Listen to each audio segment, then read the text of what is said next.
hewan kurban yang tidak boleh dikurbankan dari unta, sapi, kemudian kambing dan domba. Ada beberapa hal yang tidak boleh dikurbankan ketika ada beberapa hal yang melekat pada mereka.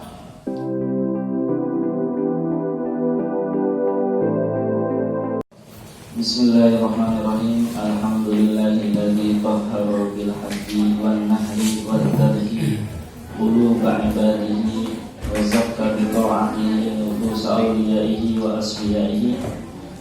Asyhadu an la ilaha illallah wahdahu la syarika lah wa asyhadu anna sayyidina Muhammadan abduhu wa rasuluh ar-rahmatul muhdah wa ni'matul musdah.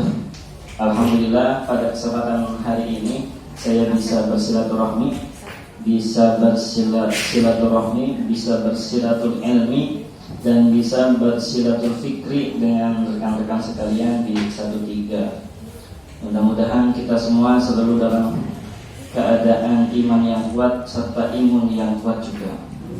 Iman kuat bisa dihasilkan dengan di antaranya adalah sering mendengarkan ataupun hadir di majelis ilmu, khususnya ilmu agama.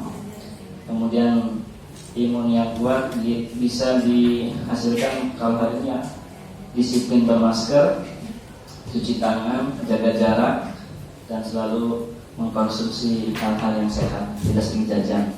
Saya tidak niat mengajar, tapi niati belajar bersama membaca apa yang didapatkan dari guru-guru, dari para guru, yaitu dari kitabnya para ulama, kitab Turas, kitab kuning terkait fikih kurban. Hari ini saya akan menitik beratkan kepada fikih kurban madhab Imam Asy-Syafi'i, kemudian akan menjawab beberapa permasalahan yang ramai di masyarakat terkait hal yang menyebar seperti haram menggunting kuku, haram mencukur dan sebagainya. Itu kan dulu dan sampai sekarang viral karena salah satu penyakit keberagamaan hari ini adalah mereka tidak mendapatkan ilmu secara utuh, tetapi mudah untuk menyampaikan secara vulgar, secara frontal, tanpa didasari ilmu, tapi didasari oleh nafsu. Jadi di dalam bahasa Arab ataupun para ulama mengatakan ada 4 nama, yaitu udhiyah, idhiyah, kemudian dohayyatun, dan yang keempat adalah adhah. Maka kemudian disebut Idul Adha. Nah, itu penamaan Idul Adha seperti itu.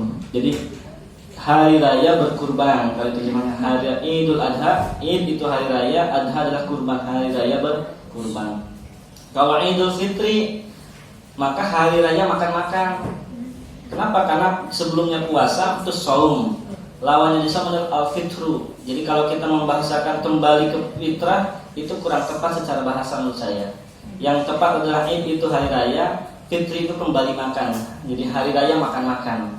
Makanya haram berpuasa di hari raya Idul Fitri. Kemudian sunnah, termasuk sunnah sebelum melaksanakan sholat Idul Fitri makan dulu. Jadi sebelum kita pergi ke masjid untuk merayakan sholat Idul Fitri, itu sunnah makan dulu. Karena ini menandakan, memantapkan diri bahwa kita sudah nggak puasa lagi. Itu beda dengan Idul Adha. Idul Adha mah makannya nanti, jadi puasa dulu. Jadi nahan dulu sebelum kita pergi ke masjid, nggak makan dulu, nggak minum dulu. Makanya kapan? Nanti setelah sholat Idul Adha. Kenapa? Karena pelaksanaan penyembelihan dilaksanakan setelah sholat. Yang gitu. Jadi kesunahannya seperti salah satu amaliyah yang dilakukan oleh Rasulullah SAW terkait Idul Adha dan Idul Fitri. Nah, ini ada 4 penamaan. Jadi udhiyah, idhiyah, dohayyatun, dan adha. Itu jadi 4. Kemudian bagaimana landasan hukum? Landasan hukum legal formal pensyariatan kurban. Ada 2 dalil yang bisa dipegang, yaitu yang kita hafal, inna a'tainakal kautsar fasholli li rabbika wanhar. Fasholli li rabbika wanhar. Nah, ini dalil terkait idul berkurban. Fasholli, sholat dulu, setelah sholat wanhar, dan sembelihlah. Maka para ulama mengambil istinbat hukum, mengambil rumusan hukum bahwa waktu pelaksanaan berkurban adalah setelah melaksanakan sholat. Kalau seandainya pelaksanaannya sebelum sholat, jatuhnya bukan kurban tapi sedekah tatawwu. Begitu halnya zakat fitrah. Ketika zakat fitrah dilaksanakan setelah sholat Idul Fitri, maka jatuhnya sedekah tatawwu, sedekah biasa. Tetapi maka wajibnya sebelum pelaksanaan sholat Idul Fitri begitu. Nah, yang pertama itu. Yang kedua adalah dari hadis dari riwayat dari Anas bin Malik radhiyallahu anhu qala Rasulullah sallallahu alaihi wasallam dohan Nabi sallallahu alaihi wasallam bikabsyaini amlahaini aqranaini. Rasulullah menyembelih, Kanjeng Nabi Muhammad SAW menyembelih 2 domba, 2 kambing. Amlahaini, amlah tuh dalam bahasa Arab adalah kambing yang bulunya campur antara putih dan hitam, tapi warna putih lebih mendominasi. Jadi kambing yang putihnya lebih mendominasi namanya amlah. Akrona ini memiliki taring, tanduk. Kambing ini taring seram. Memiliki tanduk. Dzabahahuma biyadihi. Rasulullah Shallallahu Alaihi Wasallam menyembelih kedua dombanya dengan tangannya sendiri. Maka sunnah bagi yang mau berkurban nyembelihnya sendiri, jangan disembelih sama Pak Haji Munir. Jadi kalau seandainya pakai Haji Amir mau kurban hari ini, yang sunnah itu ya Pak Haji Amir yang nyembelihnya langsung dirinya sendiri. Yang sunnah itu seperti itu.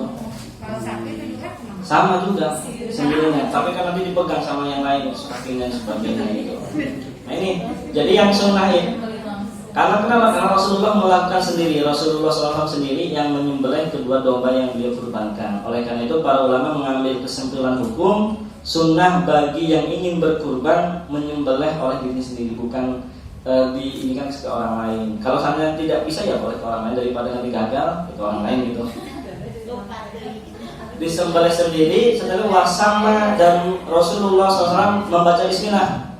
Makanya membaca Bismillahirrahmanirrahim, bahkan dalam mazhab Imam Abu Hanifah membaca bismillah adalah hukumnya wajib ketika menyembelih. Tapi kalau mazhab Imam Asy-Syafi'i sunnah, tidak membaca bismillah tidak ada mazhab. Mazhab Syafi'i, mazhab Imam Abu Hanifah wajib.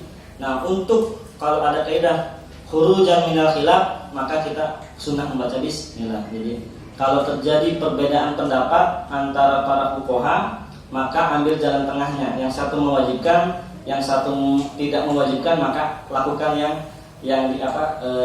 melakukannya, dan karena menghindari pendapat yang wajibkan kayak gitu. Imam Abu Hanifah mewajibkan baca basmalah, Imam Asy-Syafi'i tidak. Maka jalan tengahnya kita baca basmalah karena ada pendapat yang mewajibkan, itu jalan tengahnya.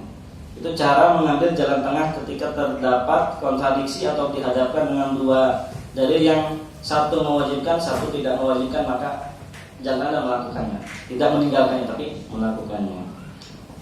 Wakab baro dan membaca takbir. Makanya ketika hewan disembelih itu kita sunnah baca takbir, yang nyembelih sunnah baca takbir, yang lihat juga sunnah baca takbir, Allahu Akbar, Allahu gitu. Jadi yang sunnah, kalau nggak baca ya nggak ada masalah, hanya tidak dapat sunnah saja. Wakab baro wa wadu'a rijlahu ala safahiha. Kemudian tata caranya Rasulullah meletakkan kakinya seperti yang kita lihat kalau nyembelih itu. Kaki posisinya tuh, posisi penyembelihan seperti itu yang kita pahami bersama-sama ketika lihat penyembelihan. Ini dalil terkait berkurban, dalil terkait berkurban. Bagaimana hukumnya? Hukum berkurban itu adalah sunnah kifayah. Ada sunnah biasa, ada sunnah kifayah. Ada fardu biasa, ada fardu kifayah. Status hukumnya sama antara fardu kifayah dan sunnah kifayah itu sama. Jadi ketika ada salah satu melakukan di kampus pusat, maka kesunahannya terwakili oleh yang satu. Sama halnya ketika fardu kifayah, ada orang meninggal, kemudian sebagian kelompok menyolati, memandikan, maka dosanya atau kewajibannya gugur untuk semuanya. Jadi kalau 1/3 berkurban, 1 padodih kurban, maka guru-guru itu kesunahannya sudah terwakili oleh Pak Dodi. Tapi kalau seandainya belum ada yang melakukan kurban, maka sunnahnya masih melekat kepada semuanya. Harus ada yang melakukan. Seperti halnya fardu kifayah dalam mengurusi jenazah. Nah, tapi di dalam mazhab Imam Abu Hanifah, kalau mazhab kita, mazhab Imam Asy-Syafi'i, di dalam kitab Takrib mengatakan wal udhiyatu sunnatun muakkadatun. udhiyah adalah sunnah muakkadah. Inilah yang membedakan antara sunnah muakkadah dan ghairu muakkadah. Kenapa muakkadah? Karena Rasulullah SAW melakukannya tiap tahun. Kalau muakkadah itu tidak pernah ditinggalkan. Kalau ghairu muakkadah, terkadang Rasulullah melakukan, terkadang meninggalkan, tidak melakukan. Itu namanya ghairu muakkadah. Contoh, qobliyah maghrib itu sunnah, tapi sunnahnya tidak muakkadah, hanya ghairu muakkadah. Kenapa? Karena Rasulullah kadang melakukan qobliyah maghrib, kadang meninggalkan qobliyah, meninggalkan qobliyah maghrib. Beda dengan qobliyah subuh. Qobliyah subuh hukumnya sunnah muakkadah. Kenapa? Rasulullah SAW tidak pernah meninggalkan qobliyah subuh sejak hidupnya sampai meninggal. Baik dalam keadaan di rumah tidak bepergian atau dalam kondisi musafir. Maka qobliyah subuh sangat dianjurkan sekali. Jadi Bapak Ibu sempatkan qobliyah subuh. Qobliyah subuh itu luar biasa. Sholat yang paling luar biasa diantaranya qobliyah subuh. Subuhnya wajib, qobliyah subuhnya sunnah muakkadah. Tapi di dalam madhab yang lain, yaitu madhab Imam Abu Hanifah, berkurban hukumnya wajib seumur hidup satu kali. Jadi kalau kita ikut madhab Imam Abu Hanifah itu repot. Saya itu pernah satu kelas kumpul 3 madhab dalam satu kelas. Punya teman orang Pakistan. Pakistan itu negara-negara yang tantan itu rata-rata madhabnya Imam Abu Hanifah. Makanya sosial kultur budaya agamanya beda dengan kita. Orang Pakistan jenggotnya panjang-panjang dan nggak pernah dicukur. Kenapa? Karena haram. Mencukur jenggot dalam madhab Imam Abu Hanifah itu haram. Makanya orang Pakistan jenggotnya segini. Taliban ini itu penganut agama yang ini kuat, itu Taliban itu jenggotnya segini. Tapi kalau kita madhab Imam Asy-Syafi'i mencukur jenggot hukumnya makruh, tidak haram. Makanya kalau seandainya Pak Asep Anang cukur jenggot total nggak ada masalah, tapi makruh. Sunnahnya nggak dapat gitu, yang dapat makruh. Kalau madhab Imam Abu Hanifah haram. Makanya teman saya orang Pakistan jenggotnya kalau nyukur rambutnya dibotak, jenggotnya masih gini, masih panjang gitu. Kenapa jenggotnya dipotong? Kan haram gitu dalam kita.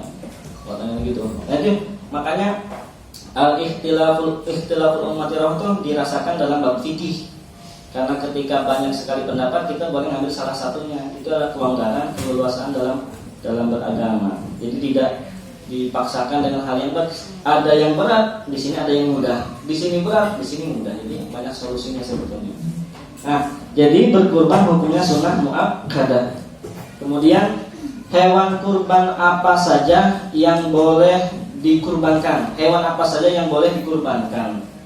Yang prinsip hewan yang boleh dikurbankan yang disepakati oleh para ulama adalah binatang ternak yang 4 kakinya, yang memiliki 4 kaki. Di antaranya adalah unta, kemudian sapi, kambing, domba, jamus. Jamus itu apa ya? Kerbau. Kerbau itu boleh dikurbankan. Kuda enggak. Wah, hewan berkaki 4 yang diternakkan untuk bisnis. Makanya yang dizakati itu al-mawashi al-asamaniyah. Unta, sapi, kemudian kerbau, kambing dan domba. Bedanya kambing dan domba apa sih? Kambing badot. Oh, kalau tidak ya, badot ya. Beda ya? Bimba. Berarti kambing ada biasanya kurusnya. Nah, baik ya. Ya, kambing biasanya kurus. Nah, makanya di Arab, saya ketika tinggal di Arab, kambing itu makan plastik. Di Indonesia kambing makan rumput, di Arab kambing makan plastik. Kenapa nggak ada rumput? Gitu. Nah, jadi itu yang boleh dikurbankan. Makanya boleh nggak berkurban dengan bebek? Boleh nggak berkurban dengan ayam? Boleh nggak berkurban dengan ikan dan sebagainya? Nggak boleh. Itu sepakat semua ulama. Mujma' alaih, ijma' nggak boleh berkurban dengan selain itu. Unta, sapi, kerbau, kambing dan domba. Itu binatang ternak yang diternakan, yang dipelihara dan dikembangbiakan. Nah, kalau ayam nggak boleh. Ayam nggak boleh meskipun ada pendapat lemah dan itu nggak dianggap. Ini hanya sebagai wawasan, nggak dipraktekin, hanya boleh. Oh, ternyata ada gitu. Ada riwayat dari Ibnu Abbas, ini boleh berkurban dengan ayam. Enak ya kalau ada ya. Itu diambil, dipegang oleh madhab Adz-Dzahiri. Ibnu Hazm Adz-Dzahiri mengatakan boleh berkurban dengan ayam. Nah, ini juga mungkin bisa menjadi alternatif terakhir, meskipun secara ini tidak sah, alternatif terakhir bagi orang yang miskin sekali, ingin berkurban, tidak memiliki harta tapi punya ayam. Ya udahlah, tafawulan ke riwayatnya itu Abbas, insya Allah dapat pahala, insya Allah gitu. Tapi tidak dijadikan sebagai pendapat itu mah, kayak itu.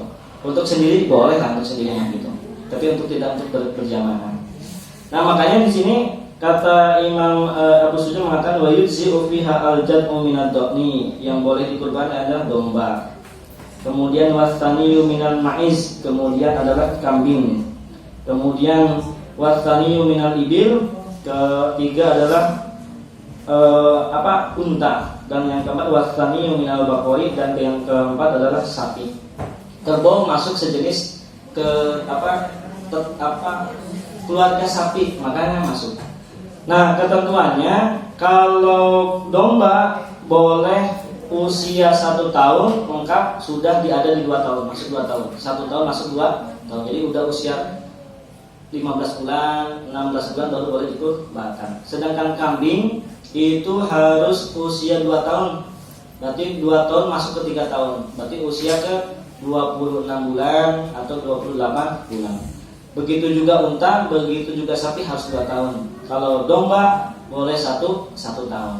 Nah, ini. Maka yang gitu ketentuannya gitu mak. Di sini usia 2 tahun itu berapa sih? Musinnah dalam bahasa fikihnya namanya musinnah. Kalau menurut Imam Nawawi, bagi syaratnya. Kalau menurut Imam Nawawi, musinnah itu adalah as-saniyatu min kulli syai'in minal ibli wal baqari wal ghanami, yaitu hewan usia 2 tahun masuk 3 tahun dari golongan unta, sapi dan kambing. Kalau jada', nah ini kadang kalau fikih itu bahasanya banyak bahasa tersendiri, dan kita harus bisa memahamkan dengan bahasa kita. Contoh jada' dan di sini jada' dan ibil kadang diterjemahkan kambing, padahal maknanya berbeda. Nah, kalau domba itu bukan gonam bahasa Arabnya, tapi jad'un. Kalau kambing itu gonamun. Makanya usianya beda. Kalau jada' domba itu usianya boleh 1 tahun lengkap masuk 2 tahun, alias 13 bulan, 14 bulan. Kalau kambing mau tidak mau harus 2 tahun. Nah ini kan fikih itu harus seperti itu ketentuannya. Berarti kalau kita kurban domba usia 2 tahun ya sudah boleh banget. Nah kurban kambing usia 1 tahun nggak boleh, nggak sah, karena belum memenuhi kriteria usia yang ditetapkan oleh fikihnya, oleh agamanya. Maka tidak diperbolehkan. Makanya ada syair Dzul hauli min ghanamin wal khumusi min ibilin wasnaini min baqarin dabitsani idu'a. Jadi sudah 1 tahun kalau untuk domba. Domba udah 1 tahun, kambing 2 tahun, sapi 2 tahun, unta 2 tahun. Kalau di kita nggak ada kurban unta, jarang, paling juga sapi. Ini coba-coba aja. Pak saya tahun depan ada unta, tapi harganya mahal, lebih mahal daripada sapi. Kemudian waktu jazihu al-banatatu an sab'atin. Selanjutnya begini. Kalau kita kurban sapi, kurban unta, maka sah untuk 7 orang. Fikihnya nih, hukumnya. Sehingga dia tidak punya tanggungan sunnah berkurban. Dulu tahun kemarin viral bahwasanya 1 kambing boleh untuk semua keluarga, boleh untuk semua yayasan. Itu nggak benar. Karena Rasulullah kan dasarnya hadis. Nah inilah kekeliruan dalam beragama. Memahami hadis secara telanjang tanpa didasari ilmu, tidak dilengkapi dengan perangkatnya. Makanya banyak orang berbicara hadis, tapi tidak paham apa yang dimaksud oleh hadis tersebut. Oleh karena itu, kalau kita baca hadis, baiknya disertai dengan syarahnya. Membaca tafsir Quran, jangan baca Quran terjemahan, tapi harus baca tafsirnya, karena mengajarkan ilmu harus bersanad. As-sanadu minad din. Sanad itu bagian dari agama. Kemarin viral seorang ustadz terkenal menyampaikan tafsir secara bukan keliru, tapi salah sekali, dan itu kebablasan. Kenapa? Karena mereka hanya mengandalkan terjemahan dan Qur'annya, tidak bisa tafsirnya. membaca Quran itu harus dengan, kalau membaca tafsir harus dengan tafsirannya para ulama, bukan tafsiran sendiri. Kan? Orang menafsirkan Al-Quran oleh diri sendiri meskipun benar itu berbahaya, dosa itu. Falyaqul maka adahu minan, sudah melakukan kebohongan kepada Allah. Beda dengan para ulama ahli tafsir yang sudah ada perangkat dan ilmunya. Makanya kita semua pegangan pemahaman Quran dan tafsirnya adalah kepada para ulama. Oleh karena itu, Syekh Ali Jum'ah mengatakan, barang siapa yang mengatakan kita tidak usah berpegang dengan para ulama, cukup dengan Quran dan hadis, itu bohong. Dan dia sudah mendustakan Al-Quran serta hadisnya. Kalau ada yang adakan gitu, namanya orang-orang yang sekarang itu, gak usah lah ikut fikih-fikihan, yang mungkin kita membaca Quran dan Sunnah itu dibantah oleh Syekh Ali Jum'ah. Orang yang mengatakan dan dusta, dan dia sudah berdusta kepada Al-Quran dan As-Sunnah. Karena Al-Quran sendiri secara tegas mengatakan kita harus kembali kepada para ulama di dalam memahami Quran dan hadis. Quran sendiri kok didustai, tidak diinginkan, diindahkan. Gitu. Kemudian sapi, unta cukup untuk 7 orang, sedangkan kambing cukup untuk 1 orang ketentuan tanggungan fikihnya. Pak Asep Anang kurban kambing hari ini, maka kambing itu sah untuk dirinya sendiri, tapi pahalanya bisa untuk semua keluarga. Itu maksudnya gitu dalam hadisnya. Jadi Rasulullah menyembelih kurban untuk dirinya dan ahli baitihi. Pertama, Rasulullah SAW punya kekhususan. Kedua, diarahkan tafsirnya bahwa untuk keluarganya adalah pahalanya. Kalau pahala bersedekah sifatnya general, umum, tergantung niat kita. Saya beramal, pahala saya untuk diri saya dan orang tua saya yang sudah meninggal, nyambung, itu nggak ada masalah. Tapi kalau seandainya saya sholat fardu saya untuk Pak Dodi ya nggak bisa, sehingga Pak Dodi nggak usah sholat ya nggak bisa, gitu. Pak Asep Anang kurban kambing, maka kurban kambing ini untuk semua guru-guru 1-3. Oh berarti saya tahun depan nggak usah kurban, ada udah kemarin sama Pak Asep Anang ini nggak bisa. Tapi kalau pahalanya iya. Pak sekarang saya berkurban dan pahala kurban saya untuk teman-teman saya di 1-3 itu baru boleh. Pahalanya sifatnya general, tapi ketentuan regulasi fikih tanggungannya, tanggungan hukumnya itu hanya berlaku untuk sendiri, untuk kambing, sapi 7 orang, kemudian unta 7 orang. Selanjutnya, hewan kurban yang tidak boleh dikurbankan dari unta, sapi, kemudian kambing dan domba. Ada beberapa hal yang tidak boleh dikurbankan ketika ada beberapa hal yang melekat pada mereka. Ada 4 hal yang disepakati oleh para ulama, ijma ini. Jadi mau tidak mau nggak boleh, ini nggak sah. Meskipun kambing, sapi, unta itu nggak sah. Satu, ketika organ tubuhnya cacat. Cacatnya berapa? 1, matanya picek apa? Buta, salah satunya buta, tidak lengkap. Bukan min ya, bukan, tapi buta ini buta, nggak bisa lihat. Al-aura al-bayyin auruha, yang jelas butanya. Kalau min, kemudian katakan bukan buta, itu hanya penyakit saja, bisa diobati. Tapi kalau buta nggak bisa lihat sama sekali. Nah, kalau kita kurban unta, kurban sapi, kurban kambing yang salah satu matanya tidak bisa lihat alias buta, maka nggak sah kurbannya. Makanya kalau kita beri hewan kurban harus hati-hati, bawa orang yang ahli terhadap perhewanan. Jadi jangan bawa siapa yang nggak mengerti hewan, dibawa aja, dibohongi, ini bagus, ini gede, tapi dia picak, ya nggak sah. Gitu. Kemudian yang kedua adalah al-arja, al-bayyin arjuha. Yang kedua adalah kambing, unta atau sapi yang jelas pincangnya, punya 4 kaki, satunya pincang, yang berfungsi cuma 3, nggak bisa dijadikan hewan kurban. Nah kalau ini kan kelihatan, karena jelas jalannya kan nggak bisa cuma 3 ataupun dan sebagainya. Kalau hanya sakit aja nggak ada masalah, sakit ini pincang, jelas pincangnya, sudah nggak bisa normal lagi lah alias cacat. Kemudian yang ketiga adalah unta, sapi atau kambing yang jelas sakitnya. Sedang sakit corona nggak boleh kurban kan itu. Atau dulu ada virus apa yang di sapi itu, antrak itu ya. Nah kalau sapi, unta, kambing terindikasi antraks itu nggak boleh dikurbankan. Inilah agama mengangkat atau menghilangkan doror dari manusia karena akan membantu manusia.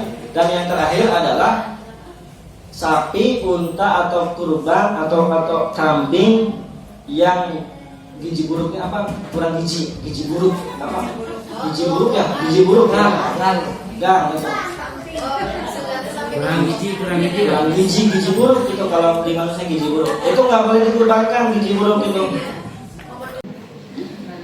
Kemudian itu, tapi kalau kurban sunnah kayak sekarang kita ataupun saya kurban tahun depan gitu kan, tapi nggak niat nadar saya membuat kurban itu sunnah. Maka si orang yang berkurban boleh memakan 1/3 dari hewan dan dagingnya. 1/3 ini boleh dimakan. Tapi kalau seandainya dia nadar nggak boleh, semuanya untuk fakir miskin. Nah karena hewan kurban itu, daging kurban itu milik 3 orang.